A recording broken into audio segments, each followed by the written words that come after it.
Hi guys, hello everyone. Hi, this is Deepak here. I'm going to share 10 very important words with all of you और जो कि बहुत काम आने वाले वर्ड हैं हमारे लाइफ में, हमारे वोकैबलरी में, हमारे पेपर्स में, जो आप नॉर्मल स्पीकिंग में भी यूज़ कर सकते हैं। चलिए स्टार्ट करते हैं। 10 वर्ड, एक शॉर्ट वीडियो रखेंगे and will try to get the idea कि इसमें क्या क्या चीज़ें हम देख सकते हैं।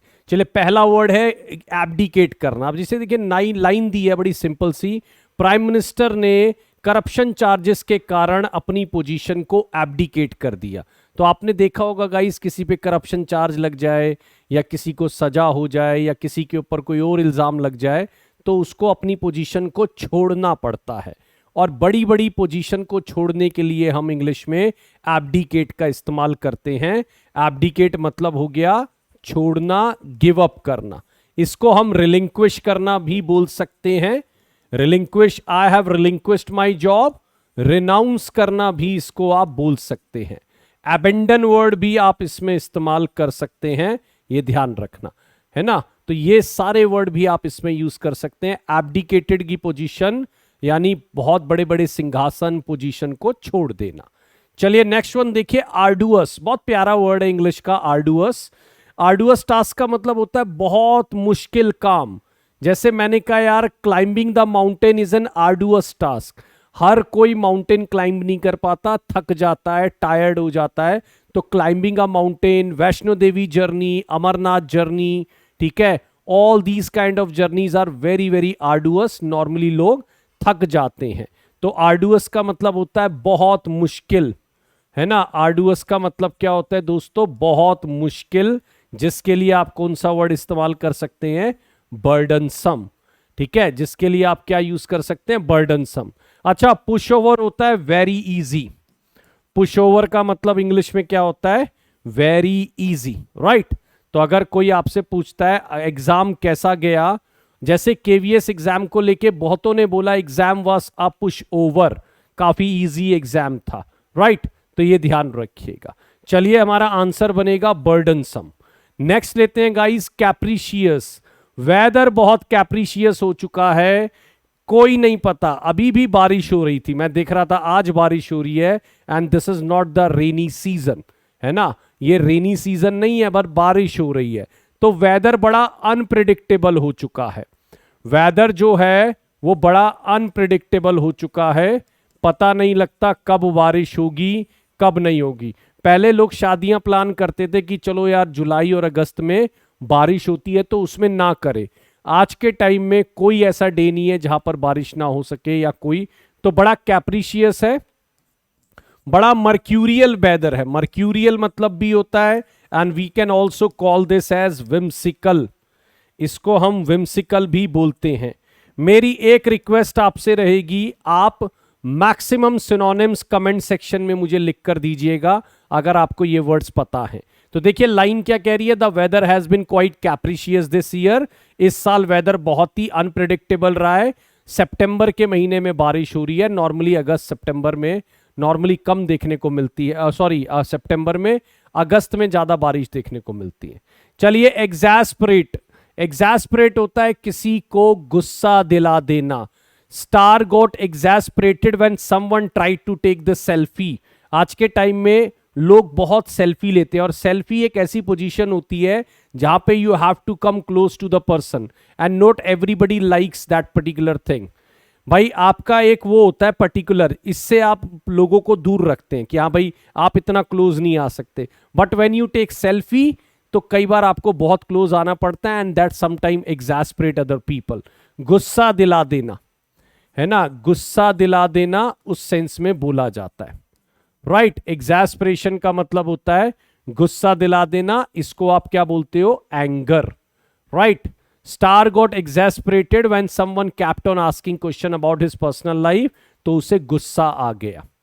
चलिए एक्सटॉल करना। एपीजे अब्दुल कलाम को साइंस में और मैं कहूंगा मिसाइल प्रोग्राम में उनके कंट्रीब्यूशन के लिए क्या किया जाता है? एक्सटॉल किया जाता है। बहुत प्यारा वर्ड है। एक्सटॉल को हम इंग्लिश में अपलॉड करना भी बोलते हैं। एक्सटॉल को हम इंग्लिश में अपलॉड करना भी बोलते हैं, ये ध्यान रखिएगा। तो एक्सटॉल्ड एज अ जीनियस, तो इसका मतलब होता है किसी को प्रेज करना। बहुत प्यारा वर्ड है यार। You must be extolled for your effort. I really extol your effort if you start using all these words in your daily communication. I would really, really appreciate you if you start using all these words in your daily communication. चलिए, impeccable. I want your English to be impeccable.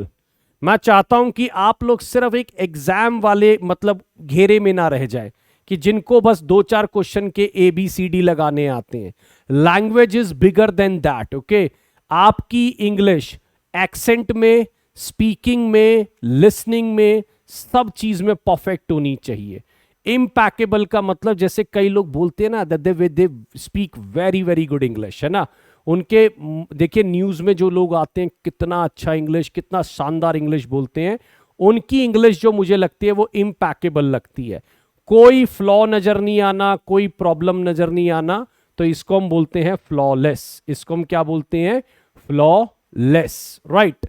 चलिए next one देखते हैं दोस्तों, judicious. देखिए नीचे line देखिए, judicious handling of the matter.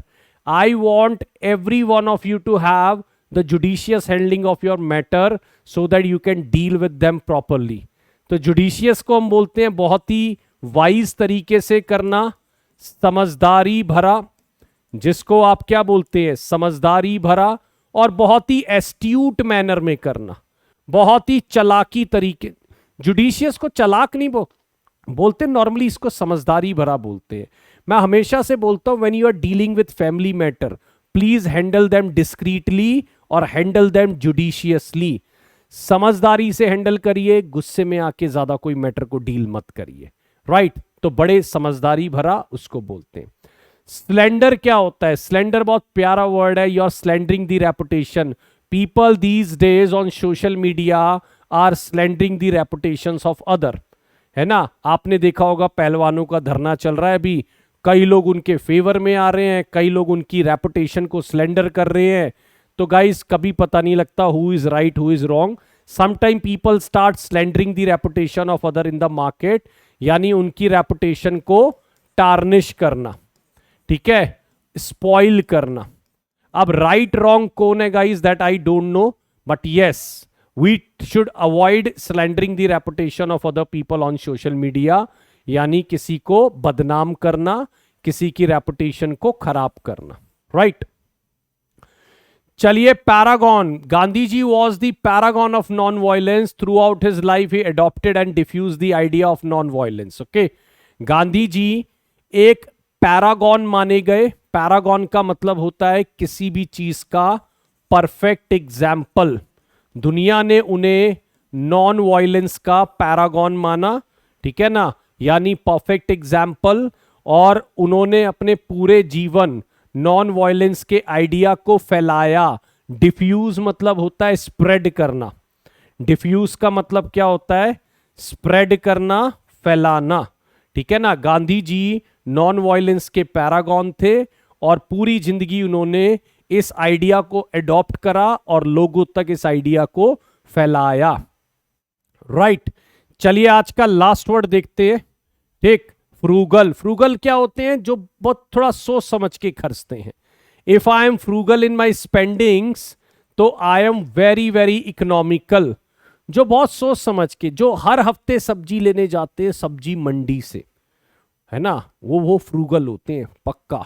जो पूरे हफ्ते की सब्जी मंडी से लेकर आते हैं, क्योंकि उन्हें पता है कि वहां पर वो 5 रुपए सस्ती है, 10 रुपए सस्ती है, हफ्ते में 100 रुपए तो बच ही जाएंगे एक्स्ट्रा, ठीक है। तो वो लोग बड़े फ्रूगल, कंजूस नहीं है, वो लोग हर जगह पैसा बचाने की कोशिश करते हैं।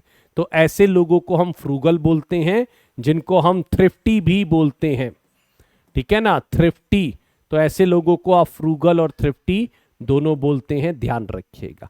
तो यहां पर इसका आंसर जो होगा इकोनॉमिकल। फ्रूगल होके मैंने काफी पैसा बचा लिया, है ना। फ्रूगल मतलब जो इकोनॉमिकल होता है, ठीक है।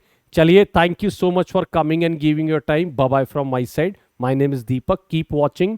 कमेंट में बताइएगा how did you like this video. Thank you.